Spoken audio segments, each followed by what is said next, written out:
4 o'clock here in Dubai, so good afternoon from me, but maybe good morning to you, good evening, good night, good twilight. That's a nice word, isn't it? Twilight. But anyway, good wherever you are. Welcome to this space today, the supervisor signature, finding and shaping your unique supervisory identity and approach. Um, Thank you so much for being here. I'm very curious where you're all calling in from. So perhaps you can just type in the chat box there where you're calling in from. I'd be fascinated to know.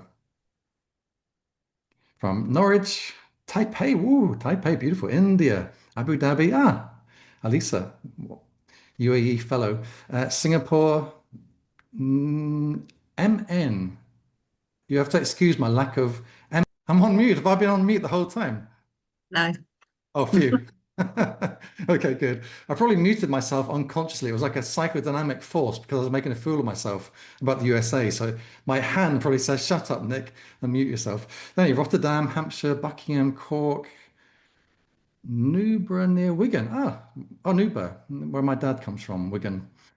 Rome, wonderful, Helen. Of course, Rome. Yes, I remember. Oxfordshire, Wilts. Worcestershire, Minnesota. I was right. Phew, that was a good guess on my part. Fife, Canterbury, Oxfordshire, Weymouth. A lot of UKers, Stratford. A lot of UKers. It would be lovely to see more international people coming to these things as well, wouldn't it? But it's always tricky to get the time zone right. So anyway, I won't rabbit on because we've only got about an hour, and I've got quite a lot to cover. And I want to let's get going, shall we? Is there anyone on this call who doesn't know who I am? Because then I won't bother introducing myself. Is there anyone who's not up from ICCS or Animas or something? It's like, who is this guy? Why should I listen to him? If not, then I can just. Great. Okay, so you all know me. Thank you so much. Okay, okay. I'm going to quickly put my screen share on. Share, share, share. Can everyone see that? Okay, so here we go. Let's crack on. First of all, about this session, it's going to be about an hour long. But I've got some bad news, which is sadly there's no workshop component. There originally, as you know, there's going to be an optional component to stay for another hour. But I'm currently taking my motorbike license here in Dubai, and I've suddenly got a date for the test with the equivalent of DVLR here, the RTA.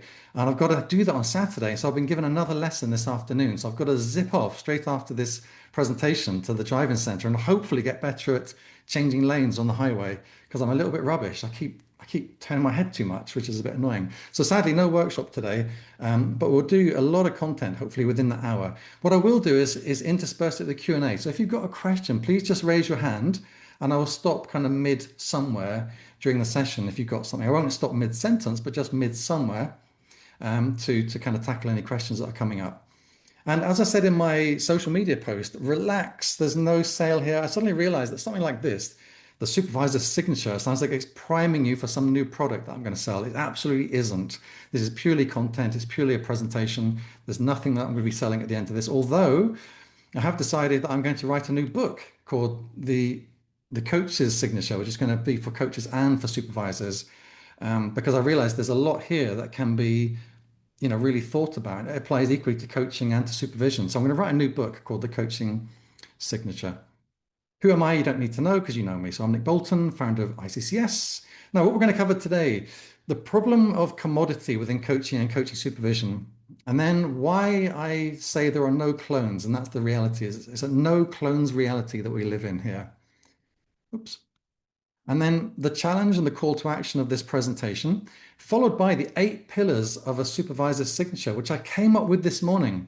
A lot of the time, I know what I'm sort of doing and what I think about, but I don't necessarily put it into a structure. And when I start thinking about this, I realize there are kind of 8 pillars. And the beautiful thing is they can all begin with P. So we now have the 8 Ps of the supervisor's signature. That's brand new this morning, and it made me think I should write a book on it. And then finally, what to do with your signature once you've got your signature. So let's talk about commodity.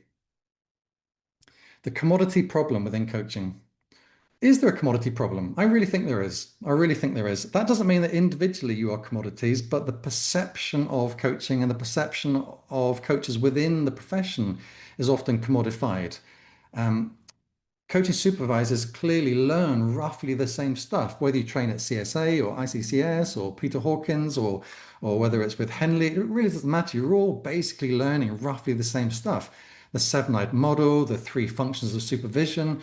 Maybe you learn Clutterbuck's seven conversations, you learn Heron's interventions, maybe you learn some psychodynamic stuff, maybe you learn some group supervision, maybe you learn some Gestalt, maybe you learn some blah, blah, blah, blah, blah. You're learning roughly the same stuff. Now, you might apply it differently, but you kind of have this framework of roughly the same because it's coaching supervision. That makes total sense. But what we don't learn as supervisors and coaches typically, unless we are already primed as marketers, we don't tend to learn how to set ourselves apart. And we often lack the confidence to be distinctive. It's almost like, well, if I play safe, if I almost actively not distinctive, then at least I won't fail for being me. I will fail because the supervision profession isn't thriving enough, or there aren't enough coaches in my location, or whatever it might be. There's a reason you failed to get enough clients that isn't to do with you. And I really think one of the biggest things we need to do as supervisors and as coaches, but take that as read from here on in, coaches and supervisors, is to have the confidence to be ourselves. Now, anyone who came to my talk recently, which was on the AI thing I did, I forgot what it's called now, but it's basically how we can be more human in order to, you know, to go up against, if you like, this sort of rising AI in coaching. And I think this is the same thing. We have to find the confidence to be ourselves within this space rather than to be a supervisor, to be a coach. And going back to what I talked about in that lecture, Martin Buber talks about the I, thou, it. I, thou, I, it. And we have to be more I, thou. We have to be more of ourselves in a space, and less of an object performing a function. And I think all of that will kind of come through in this idea of the supervisor's signature. So as a result, most coaches and supervisors fail to articulate their uniqueness effectively, either in the marketing or how they show up in person. So buyers and potential clients are left wondering how to discern the difference. Like, well, how do I mean, looking at my screen here, how do I tell Bob Gibbon from Andrea Matthews? How do I know? What's the difference? They both do supervision. They both say the supervisors. They both say on their website they do. I don't know if you do, by the way. I haven't checked your websites, but theoretically, both say that you've been trained at ICCS. You both do this, and you both. How do I know who to choose, other than gut feeling or instinct? And I think we need to get good at articulating our difference. And here's a little test you can do, not now, but sometime. If you don't believe me, go to any coaching directory and see how many people really stand out from the crowd. See how many people actually articulate how they're different, what makes them who they are, versus just that they're a coach with a certain way of working. And it's like we need to escape this commodity problem. So the problem with commodification, like any commodity, is it leads to a race to the bottom. We don't particularly choose the most expensive bag of sugar because sugar is sugar. And we don't typically choose the most expensive bag of salt if we're getting table salt. Why do you think Himalayan salt is more expensive than table salt? Because it's a brand. It's figured out a way to be different. It talks about its whatever it talks about, its minerals and da da da da da. But if we look at pure table salt or pure sugar, we just go for the basic bag of sugar. And it's the same kind of with coaching. And what happens with the commodities, we end up relying on either convenience, existing connections, or happenstance. In other words, either we happen to be the coach that lives next door to somebody, not literally, but we're in their neighborhood, or we happen to be in the office, or whatever it might be, or we're already connected to them because we used to work with them, or they are a friend of a friend, or part of a network, or whatever it is, or luck happens. Somehow we bump into somebody and happenstance makes us their client. What we don't tend to do is carve out an identity, which means we can go out and be something in the marketplace that people get attracted to. People get attracted to Himalayan salt for whatever reason versus table salt. So are we really commodities? Are we really commodities? Just because we've learnt the seven I's and the da da da da da, are we really commodities? Well, quite frankly, the answer is clearly, absolutely 100% no, we're not. And here's a little thought experiment to prove it. Here are two clones, otherwise known as twins. AI generated twins. Don't worry, they're not real, so I'm not insulting them. But here they are, two twins. And I'm going to now present you with the no clones reality of our profession. You see, if I buy a bag of sugar, two bags of sugar, one from Tate and Lyle and one from some other random brand, I don't know, and I put a teaspoon of that sugar in my coffee and another teaspoon in another coffee, it's going to make no difference at all whether which sugar I use. It's the same. But here's the thought experiment. Imagine I have to choose between you and another coaching supervisor. Perhaps you've even trained at the same school, learned all the same models, qualified at, maybe you're even in the same cohort. You even qualified on the same blinking day. You're that much in sync. Would it really matter who I choose? Take a moment to just think about that in your head. Would it matter who I choose? Would the experience be different?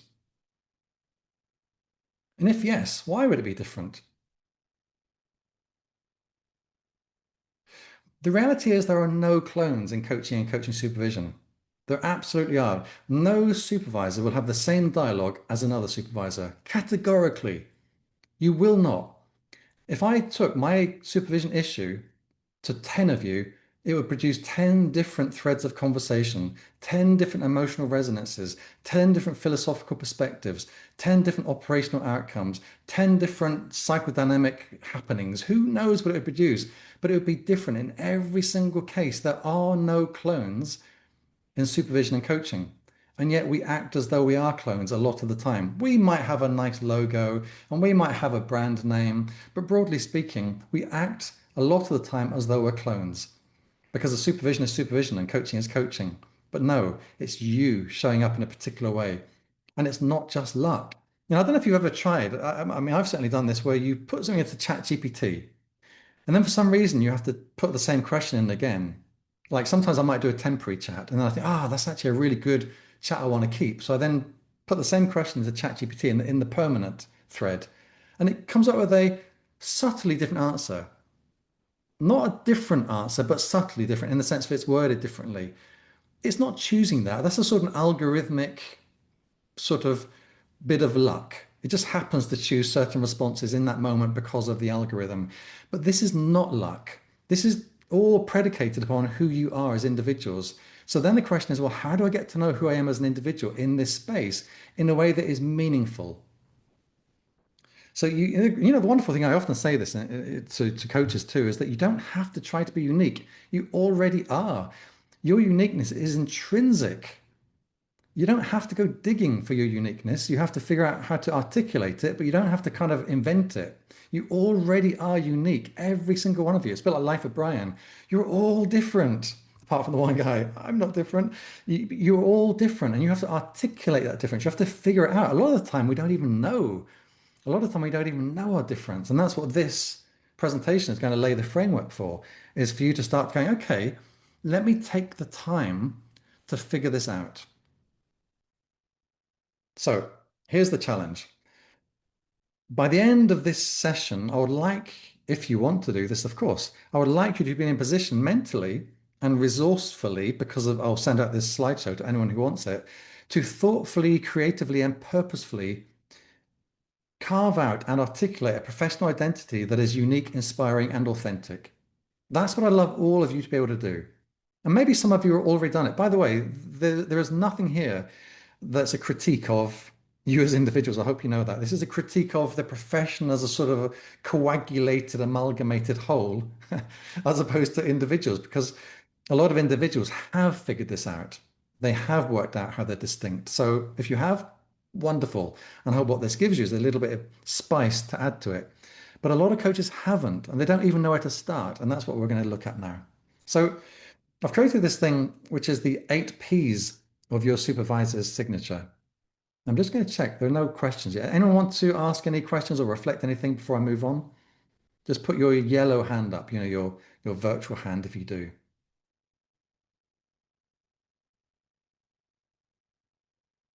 Okay. So the 8 Ps of your supervisor's signature are purpose, values, and vision, number one. I'll go through each of these one at a time and give you some frameworks for thinking about them. Number two, personal life and history. Number three, philosophical and psychological orientation. Number four, methodology and practices. 5, professional identity. I'm just going to move. How do I move this? Hold on. There we go. Move the little, what's the thing? All the little faces. Professional identity. Number 6, preferred clients and contacts. Number 7, personality and character. And number 8, presence and relational style. There may be more. There may be a ninth P that I haven't thought of, and maybe already one's popping into your head. I'm not gonna. This is not a lifetime of research from me. This was a sort of a. I know there's something here that you guys need to get a grip of, and this is what came to mind for me. This is not years of research here. This is like me just thinking today. How do I put this into some framework that's easily graspable? So I think these are the 8 that feel most important to me, but you could definitely find more. Don't feel you're constrained by this. So let's go through them one at a time, and you'll start to get a feel for how you might begin to use these. The other thing to say, by the way, this is a map, not a route. It's a bit like the seven-eyed model. The idea is not that you go through it in a linear fashion, I1, I2, I3. It's like you have this map in front of you and you just go, I wonder what's over there if I take a look there. I wonder what's over here. I wonder what's down there. There's nothing much over here. So you don't need to necessarily use all of these, but you can look at them all and then say, what resonates with me? So they represent places to look at rather than places to visit in a sequential way. Some may feel relevant, some may not. And I put here, this is a kind of a Dr. Seuss sentence, linger longer and let what's submerged emerge. So, I think it's really important that you don't just go for the obvious and just go, oh, well, I'm an executive coach, therefore, dot, dot, dot. Really think about, why did you become an executive coach? An executive coach is a symptom of other stuff that's led you to where you are. So what is it a symptom of? How is it part of a bigger picture? So linger longer and really sit with this for a while to think about what's coming out of it. I remember, to give you a little example of what I mean there, Steve Jobs famously said that you understand life by looking at the breadcrumbs you leave behind, something like that. And I remember looking back at my career thinking, my goodness, there's a sort of a meta narrative to my career, which was that I seemed to be attracted to helping people who were struggling with systemic stuckness as opposed to purely individual. So even when I was running a conference company on social policy, the stuff I was doing was always difficult issue, intransigent issues that kept people stuck. It could have been child sexual abuse. It could have been homelessness. It could have been gypsy and traveler education. All sorts. It was children leaving care and all sorts. It was never planning permissions or highway regulations, or it was something there for me which I didn't even know at the time. This is way before I was a coach, but there was something humanistic there that I didn't even recognize. And then as you start to look back, you go, oh, there's this thread that's part of my whole journey. And if I can understand that thread, it gives me a meta narrative to why I do what I do. So linger longer and let what's submerged emerge. Okay, let's go into purpose, values, and visions. So a few things you can consider here. Things like why you became a supervisor.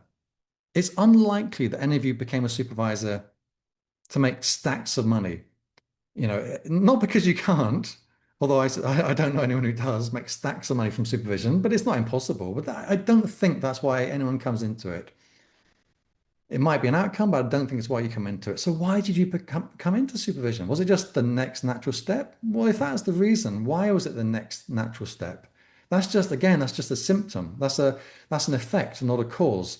You could say, well, why was it the next natural step? Why did I feel the need to continue that growth? Was growth important to me? Or is professional impact important to me? Is it that I wanted to improve my skills? Is skill development important to me? Like, what was it that meant it was the next natural step? So you can start to linger longer within that question. So why did you become a supervisor? Really go deep into that. Next is what would you like to help coaches achieve?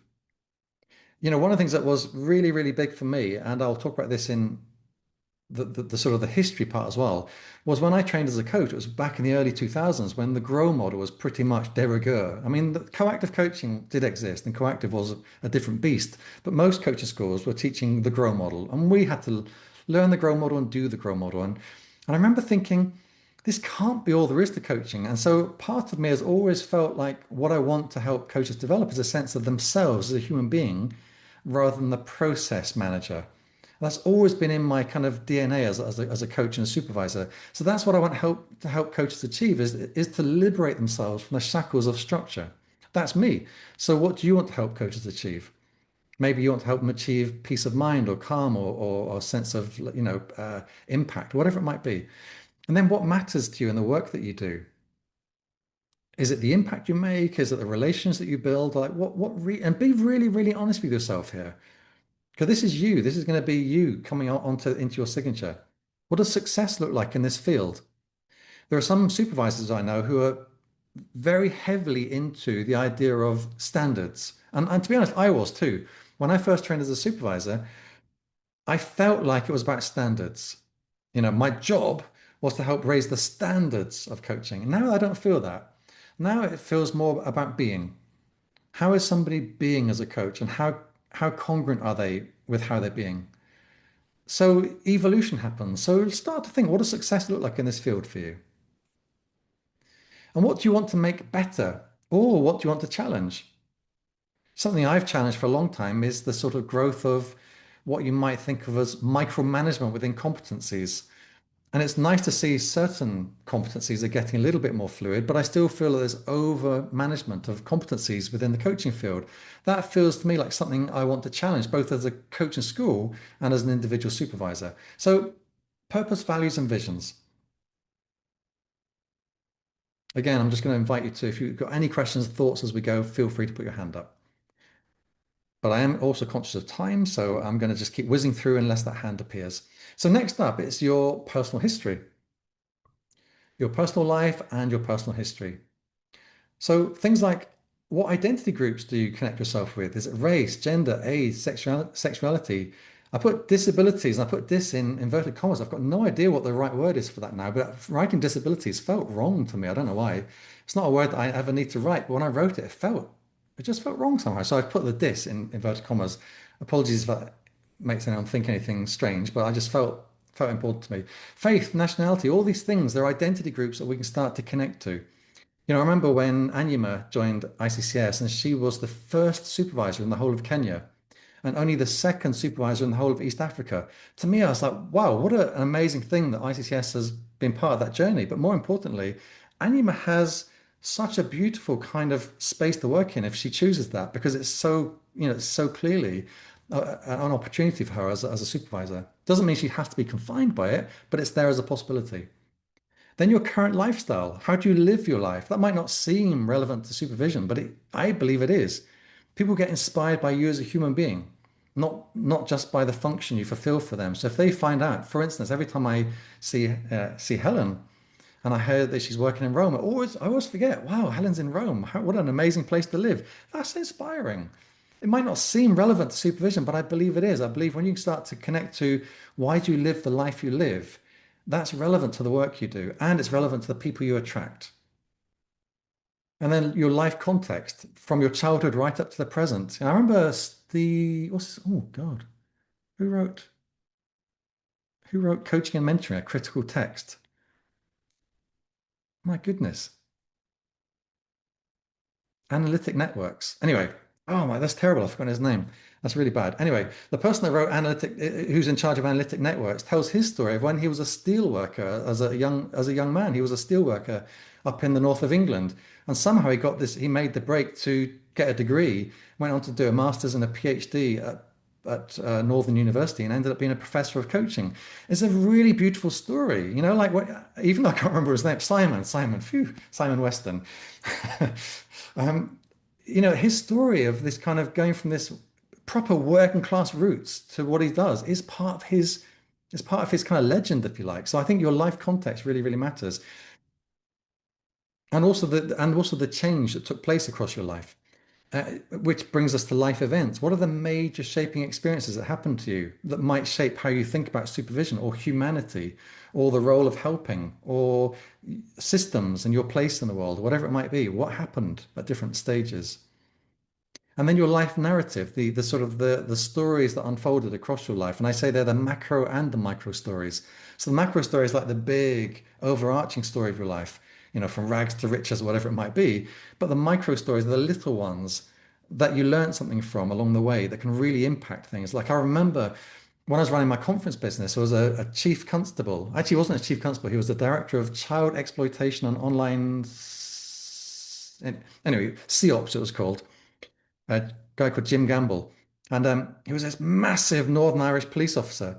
And I would invite him to speak at my conferences. And every time he would walk in, I would feel like this little child. And then one day I learned about transactional analysis and I realized what was going on. And it really made me understand how he represented this kind of super kind of strong critical parent figure. That for me was a micro story that woke me up to how these stories we tell ourselves can affect how we behave. And I was like, ooh, that's it. I'm going to manage that side of me. So all these little things can become stories that shape your signature. And then your career history and experiences and your coaching and supervision moments, your ahas from your professional experience. All these things, all the things that kind of make up the background of you can be part of your signature.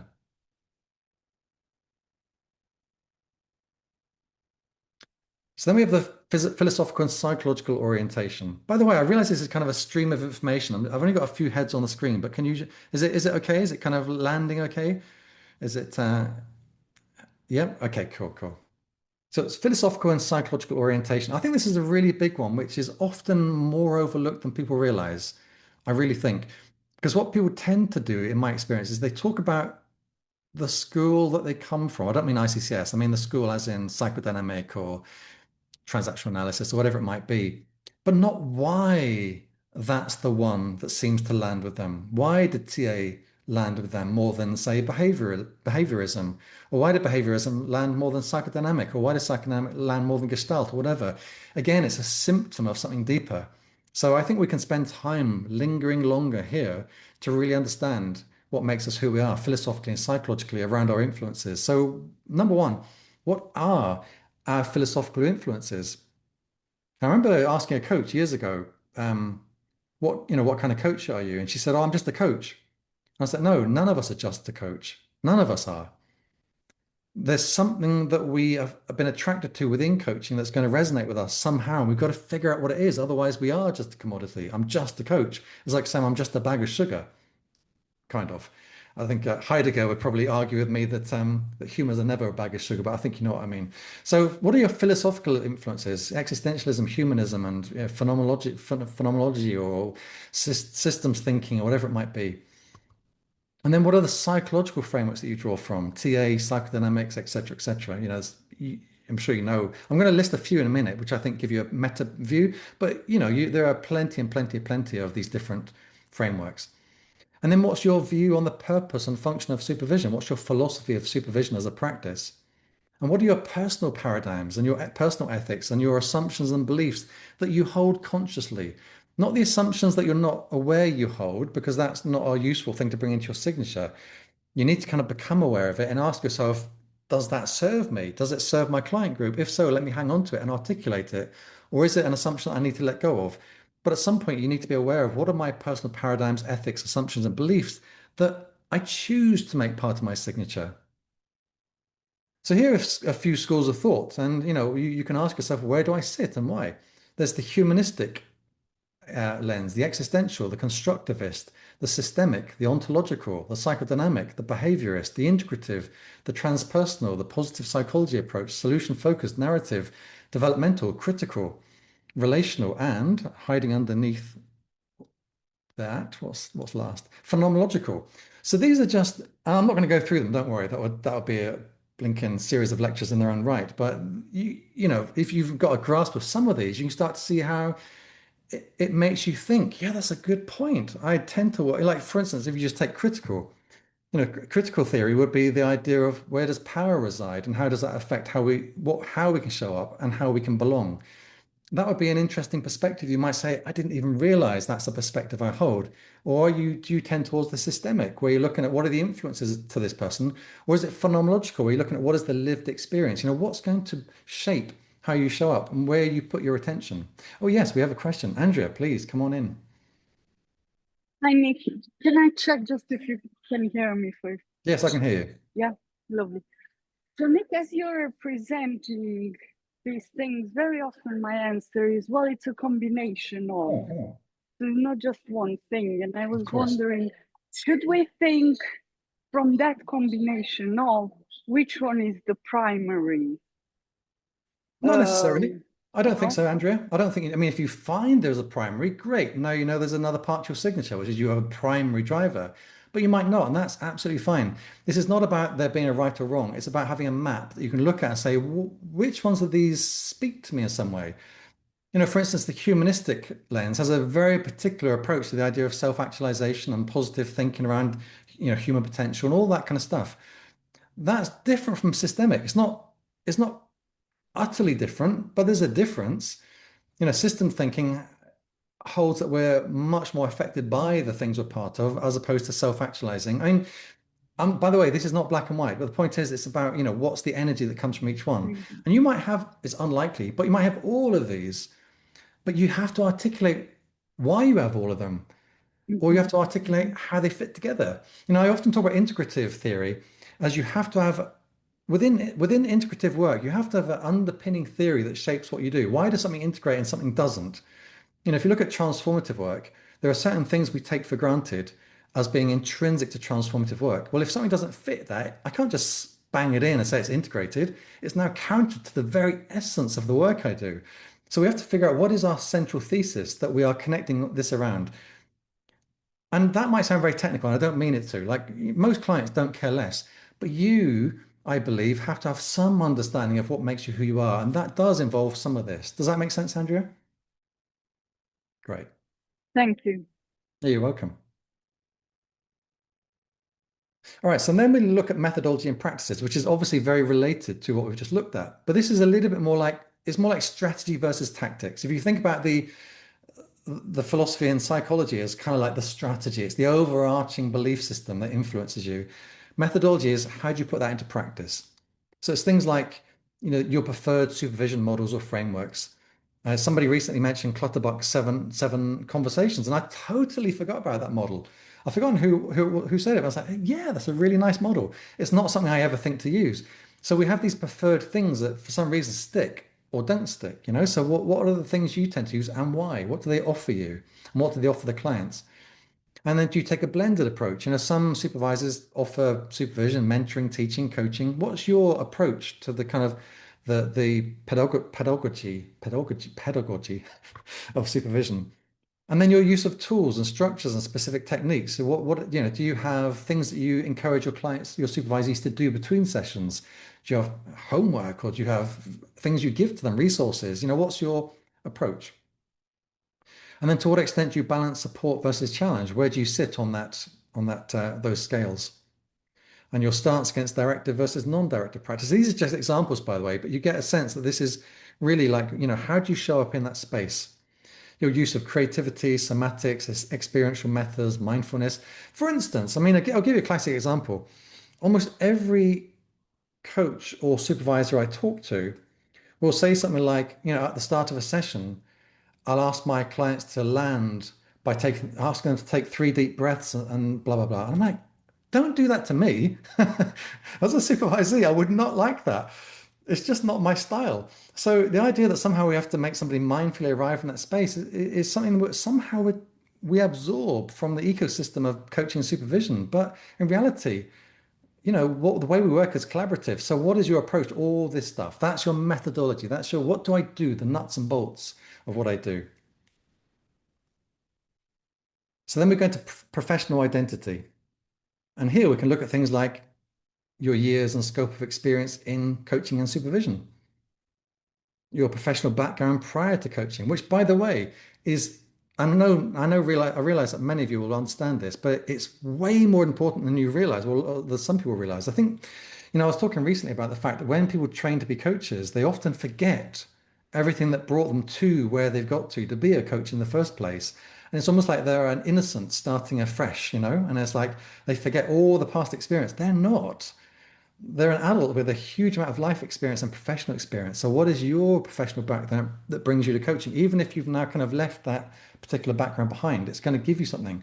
I was a bank manager in my 20s and I didn't like being a bank manager at all, but it left me with a very strong ability to budget, which, believe it or not, is an amazingly good thing when you're an entrepreneur. So, you have this professional background that gives you skills that may not even be part of your current career anymore.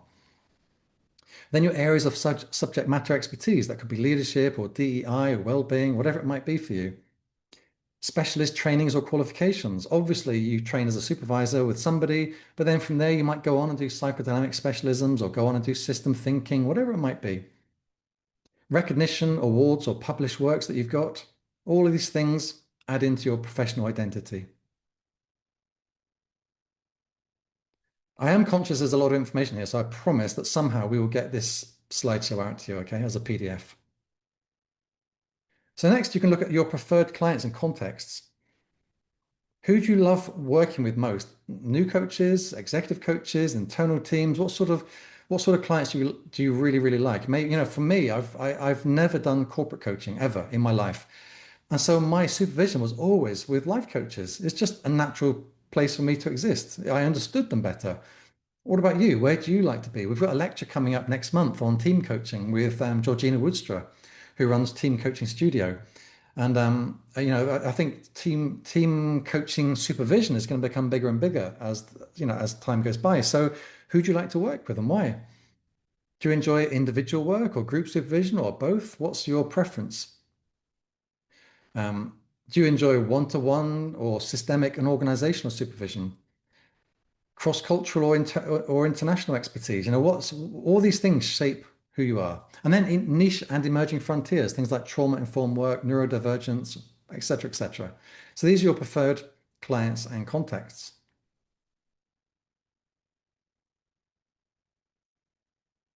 Then we have personality and character. And I think this is another one that's often, I was going to say forgotten about. It's almost not even, to forget something would be to imply that you had it in your head in the first place. I think people just don't even think that personality and character come into this.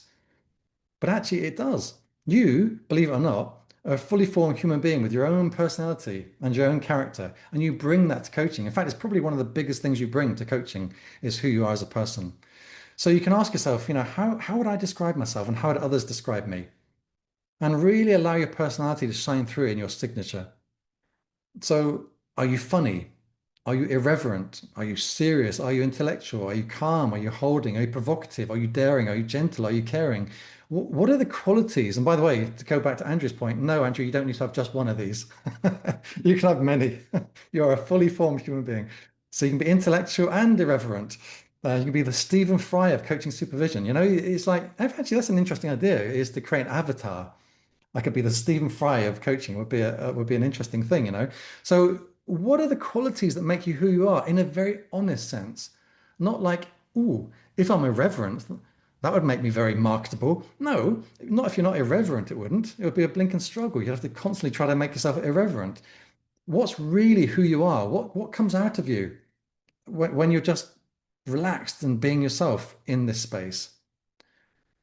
My experience is that too often coaches and even supervisors, and I say even supervisors because they've had long enough to be a coach that they can kind of shake this off a bit. But nonetheless, a lot of coaches and even supervisors shackle themselves to this thing called professional practice. They sort of stop being themselves.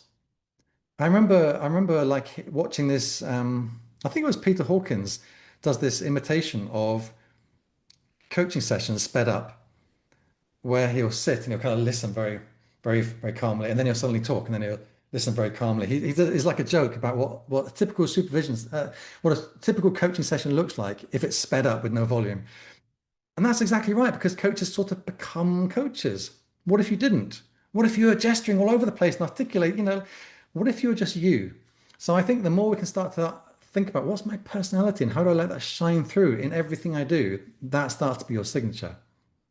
And then related to that is yes, VG, please come on in. Really enjoying the presentation so far, Nick. Thank you so Thank you. much. So amongst all these 8 aspects, as I'm listening to it, especially the bit on identity, personality, character, Yeah. there seems to be so many overlaps. And in my head, as I'm picturing myself through all of these questions, I am not very sure whether I can slice them into Hmm. nice, neat compartments. Good. You don't need to. I mean, clearly, we're human beings, and so we don't have 8 segments.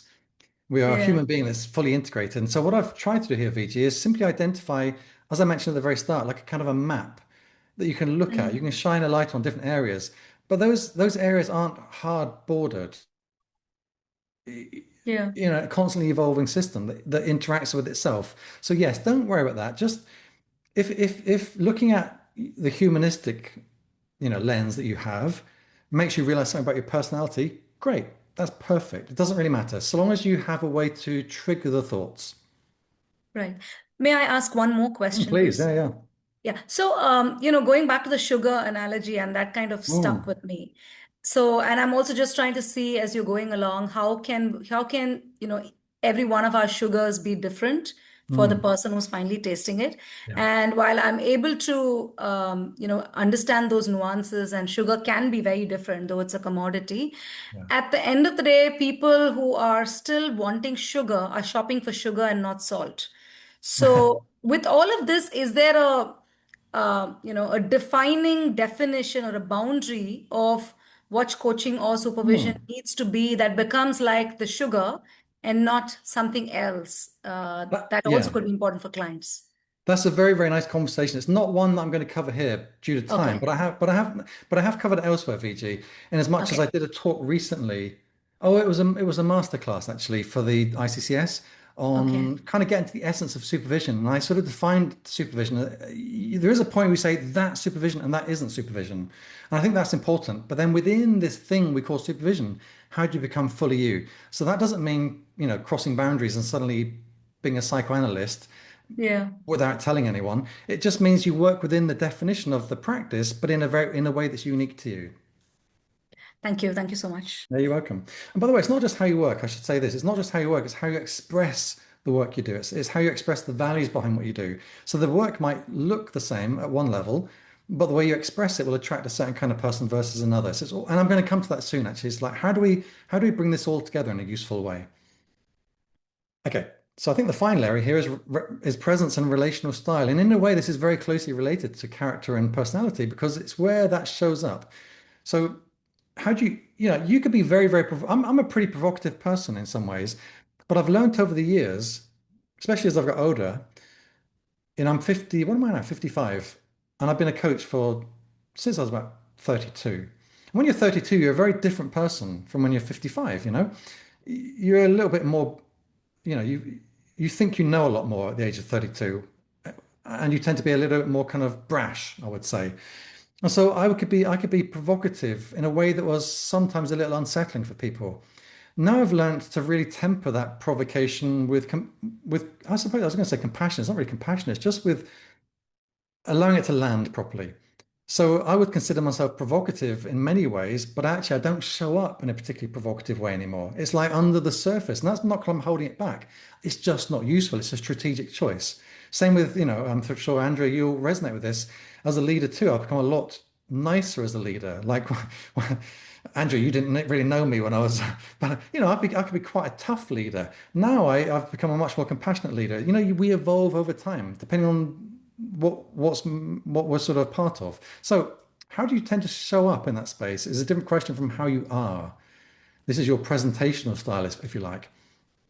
And then what's the tone and atmosphere that you create? And then how do you use yourself or how do you use the self as an instrument and your own sense of embodied awareness? To what extent is that part of you? That's something that I'm very good at intellectually, but not so good at somatically. I'm good at noticing parallel process. I'm not very good at feeling it. That's one of my weaknesses. Somatic awareness has always been one of my weaknesses. That's fine. I'm aware of it. So we start to kind of go, well, there's no point in me working on my weaknesses. I can start to kind of figure out my strengths. A capacity for psychological holding and containment. If you feel unsettled by difficult things, that can be useful information for you to know and to know what kind of work you want to do. And then what's your level of transparency and personal disclosure? All these things are how you show up in that space. It's your presence and your relational style. I should also say that all of these are changeable. Like you might think, at the moment, I don't really disclose a lot about myself, but I would like to. So how do I begin to edge my way into being more disclosing? And does that become part of my brand? So this isn't about saying, who am I right now? Boom, lock it down. That's my signature. No, it's who am I right now? Who do I want to be?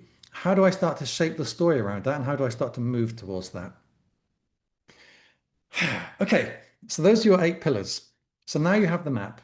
And the question is, now what do you do with it? By the way, do you like these images? They're wonderful, aren't they? I do all of these on Midjourney. I love producing these slides on Midjourney. I just love producing like these sort of creative visualizations of what I'm trying to say. Anyway, so now what? Well, first of all, really take time to sink into this. This is not something you take an hour and just go boom, boom, boom, boom, boom. I want you to, like I said, linger longer with this. Think about why all the time. Think about why. I know that in coaching we're taught that why is a bad word. It never has been a bad word. It depends on how you ask it. And one of the questions we can ask here is why did I choose executive coaching? Why does the humanistic lens talk to me? Why does the systemic lens talk to me?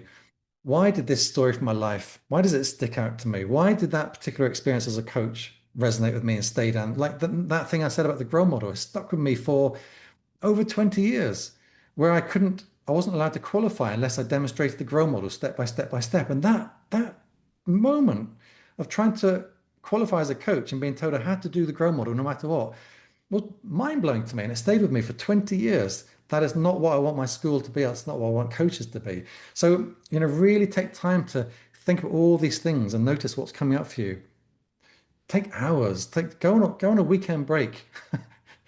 Go somewhere for a weekend and just go on a retreat. And then notice what comes up and what feels relevant. Notice what feels irrelevant. Also notice what feels uncomfortable. Where do you shy away from? Because I'm not saying it will, it might have something very, very useful in it. It might be that it's so uncomfortable that it's just like, let's not do it. It's not part of my profession. But it might be that it is. There's that kind of saying that what you're scared of is the thing you need to run towards. I absolutely do not believe that. But I think it has a certain element of truth. Like I do not want to bungee jump, so I'm not going to run towards it. But there are certain things if you're scared of it, it's because part of you is attracted to the idea of it. So if you feel uncomfortable, maybe it's got something for you. And then try to avoid the easy answers. Try to go deeper. Like you might say, well, I'm an executive coach because I was an executive for 30 years. Job done. No, it's not job done. What was it about being an executive coach that meant you want to continue having an impact in that field? Was it just that it was strategically easy as a choice? Well, is strategic easiness uh, something that's important to you? If so, is that part of your practice? Do you help people make easeful choices rather than easy choices? What was the thread of thought that somehow led from this to this to this to this to this to this to this? And how does that become part of your narrative? And I think all of us do this work because it comes from inside us. We don't know what that inside is. I think we can be too glib and we can act as though all coaches have the same internal drivers. I really don't think we do, but we have something that's driving us inside. It's not coming from out here. When I first became a coach, coaching was definitely the next big thing to make money from. It never was, but people thought it was. So they would go like, how quickly can I make a six-figure business? And it's like, well, probably not through coaching. If you want to do it quickly, you can do it, but not through coaching and not quickly. So something is speaking to us from inside. Work out what that is. Is it like for me, I've always had this strange compassion for people, which is strange because I'm also often thought of as being a bit of a sociopath. I'm not a sociopath, but I have an ability to kind of sit with emotions in a way that means I don't tend to get affected by much. And so that can look like I'm not compassionate. Actually, I'm deeply compassionate. So when we start to go like, what's here? Then that starts to inform our signature. And again, as I said earlier, allow yourself to surface the submerged. Okay, so that's the now what, and then see the threads. This is kind of a homework for you. See the threads, write your story. Why do you do what you do the way you do it? And try to pull out the threads. Fiji mentioned that this isn't boundaried, and I totally agree. What you'll find as you go through this is all the threads interconnect, and that's great because you don't want to tell 8 different stories. You want to tell one story, and that one story is going to contain elements from all over the place that come together in a coherent manner. So try to write your story. And by the way, if you don't like writing, use ChatGPT or Claude or something and just feed it with the data. Here's the stuff I want to be included. This is my career. This is what matters to me. Da, da, da, da. Write me an inspirational story based on what I've just fed you. Now, even if it's not perfect, it will give you a starting place to go, wow, that's good, but maybe I'll change that. It's a nice way to get going. The other thing, by the way, I do this with my travels because if you don't know, I travel about 8 months of the year. And what I've started to do to give myself a sense of coherence to my travel is I give them themes. So, for instance, when I learn my motorbike, when I pass my motorbike thing, I want to drive through Saudi Arabia, Oman, all around the UAE, into Bahrain, is it? And I've called that the desert, the thread of the desert. And then from the thread of the desert, I start to extrapolate kind of the things I want to learn about myself. Doesn't mean I will, but these are intentionalities, if you like. And all of that comes from ChatGPT. I just feed it the stuff and I say, come up with a lovely title. So, use AI to kind of help you with writing a story, but it is your story. So don't just say, hey, you write me a random story. Next, to try to capture the essence in a sentence or two. This is what I stand for. This is who I help. Just something that means you have an essence. Maybe create a metaphor. I'm useless with metaphors in writing. Somehow they come out of my head when I'm talking, but not for writing. But if you like metaphors, create a metaphor or a short story that captures your style. And then maybe create a vision statement. This is what I stand for in the world. This is what I want to achieve. Maybe write a manifesto. Oops. Oh my gosh, look at that. Big error. Um, so next up is how you feed this into your marketing. Let me just put it all on the screen now. You don't need to do all of this, but I'm going to recommend you really, really think about it if you want to succeed in a significant way, as opposed to getting a couple of clients here. By the way, it's fine to have a couple of clients here or there, but if you really want to succeed as a supervisor or as a coach in a significant way, I really think you need to look at all of these areas and say, which ones of these should I, put my attention to? And the first obvious one is your brand, your logo, and your tagline. Now, you've probably got that, but once you figure out your signature, is it still the right brand? Is it still the right logo? Is it still the right tagline? Just as a starting point, what's your signature saying should be you? Like, for instance, when I started my coaching school, it was the SMART School of Coaching. And the SMART was about specific, measurable, achievable, relevant, and time bound, because we were a performance-based coaching school. And then after about 5 years, I was like, oh my gosh, that was the worst name ever for a coaching school. And it didn't feel like who I was as a coach. I was existential. So I recreated it as animas, which came from anima, life, and animas, courage. It was the courage to face life by facing the truth and then owning your part in dealing with that. That was a big rebrand, like a serious rebrand. I mean, I remember that was a blinking big job that we went through, but it was important because that was our signature ultimately. And then look at your website and your copy. How much does your website really reflect you as a person versus just being a generic cookie cutter website? And then thought leadership. Are you doing thought leadership? If so, how could you do thought leadership around your signature, whatever that signature is? And that could take the form of blogs and other content. Well, I'll come to other content in a second, but blog posts are always useful, but white papers, reports, manifestos, anything that starts to put your signature out into the world. White papers are a really great way to synthesize your ideas into a format which can be, eminently readable, but isn't short like a blog. It can be really, really powerful. And then your social media posts, are they saying what you want them to say? Are they doing what you want them to do? Or they just feel like it's filling space? Are you doing presentations and workshops on your topics and your themes? Have you written a book on it? Writing a book is now so easy because of AI. It's like having a private ghostwriter that costs you no money. Or maybe it costs you £20 a month if you're on the pro plan. It's like you've got a ghostwriter. Now you need to educate that ghostwriter to write in your style, but all of a sudden you don't have to sit there typing for months. So if writing a book about your signature theme is important to you, give it a shot. What about videos? And maybe starting a YouTube channel? What about a podcast? What about doing interviews with people in that field? And what about earned PR? And earned PR is simply things like articles published in magazines. So in other words, the asset is owned by somebody else, but your thing goes into it. So all of that kind of gives you the space that you can start considering. And it might seem overwhelming to you at first. I've been running a business now since 2000, and I've been running a coaching school since 2008. So I've kind of got used to this. If you're quite new to marketing or you're quite new to, the coaching field, this might look a bit overwhelming. Just start somewhere. Just start somewhere small. Say, right, I'm going to start a YouTube channel. I'm just going to start a blog. I'm going to write my first white paper. I'm going to write a manifesto about what I stand for.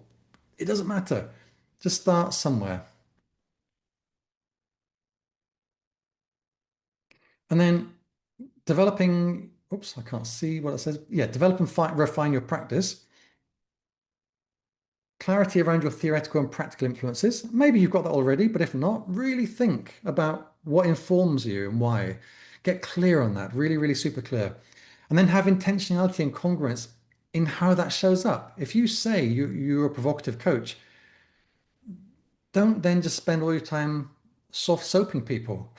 It's not congruent. If you say you're a provocative supervisor, but you're always kind of being in supportive mode, it doesn't make sense. There's nothing wrong with being supportive, but not if you say you're provocative. So make sure that what you say you do and what you say you believe in is what shows up in the space. So match your words with your being. Finally, your coaching signature. Now, you're not there yet, obviously, after an hour, 56 minutes. You're not quite there yet. You've got 4 more minutes to get there. You're not there yet, but you can start becoming the thing you want to become when you become intentional. So you're doing this with deliberation. There's this idea of like there's a difference between 10,000 hours of practice and 1 hour done 10,000 times.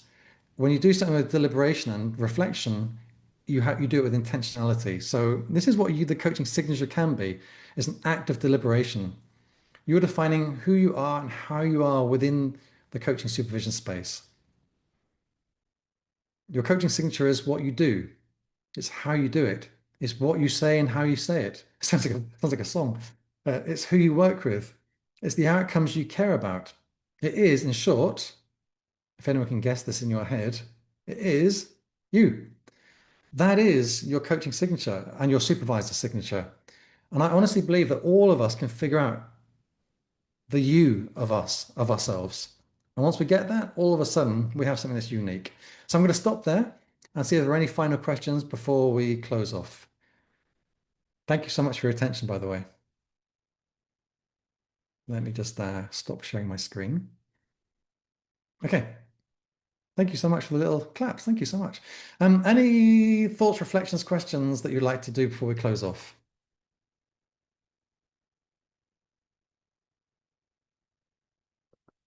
Yes, Julie, we'll definitely share the slides. All right. Well, I hope that was helpful. I appreciate the little virtual rounds of applause and hearts. I really appreciate that. Thank you so much. I never quite know what's going to be in my presentations when I come up with the idea, but this was a nice one because this morning it gelled into the 8 pillars, the 8 Ps. And so that will become a book. And then eventually that book will be on Amazon and you can buy it. So there is a pitch at the end of this, but don't worry, that's not going to be for another 3 or 4 months. So don't worry. Thank you so much, everyone. Absolute pleasure. I appreciate your time and good luck finding your signature. Thanks so much. Bye-bye.